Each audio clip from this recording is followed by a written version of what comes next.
సంసారం సాగరం లాంటిది అన్నారు. అంటే మన జీవితం సముద్రం లాగా ఉంటుంది అని చెప్పి, అందులో అలలు ఉండొచ్చు, ఉప్పెనలు ఉండొచ్చు, ఎలాంటి ప్రయాణమైనా కొనసాగవచ్చు. కానీ ఎవరికైతే తెలివి ఉంటుందో వాళ్ళ ప్రయాణం ఆ సముద్రంలో ఎలా ఉంటుందట తెలుసా? ఒక విహారయాత్రలాగా ఉంటుందట. ఎప్పుడు ఏ క్షణంలో ఏ పావును కదిపించాలి, ఎలాంటి నిర్ణయం తీసుకోవాలి, ఎవరితో ఎలా మాట్లాడాలి, ఏ పెట్టుబడి ఎక్కడ పెట్టాలి, ఏ అంశంలో స్పందించాలి, ఏ అంశంలో మౌనంగా ఉండాలి, ఇవన్నీ తెలిసేటువంటి వాళ్ళు తెలివైనటువంటి వాళ్ళు.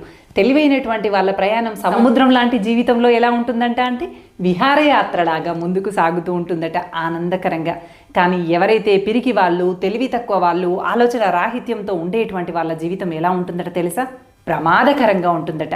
అడుగడుగు ప్రమాదాలు, అడుగడుగు గొడవలు, చికాకులు, క్షణక్షణం నిత్య నరకంగా మారుతూ ముందుకు వెళ్తూ ఉంటుందట. ఎవరైతే ధైర్యవంతులు ఉంటారో వాళ్ళ జీవితం మాత్రం సాహసయాత్రలాగా మారుతూ ఉంటుందట. వీళ్ళ జీవితంలో ఎన్ని క్లిష్ట పరిస్థితులు ఎదురైనప్పటికీ కూడా సాహసంగా అడుగు ముందుకు వేస్తూ వీళ్ళ ప్రయాణం సాహసయాత్రలాగా సాగుతూ ఉంటుందట. మరి మీ జీవితం విహారయాత్రలాగా ఉండాలనుకుంటున్నారా? ధైర్యవంతులుగా ఉంటూ సాహసయాత్రగా ఉండాలనుకుంటున్నారా?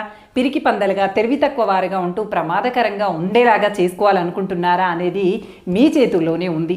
సముద్ర ప్రయాణం లాంటి మీ జీవితాన్ని ఎలా మరల్చుకున్నారు, ఇక భవిష్యత్తులో ఎలా మరల్చుకుంటారు అనేటువంటి అంశాన్ని నా కామెంట్ సెక్షన్లో తెలియజేయండి.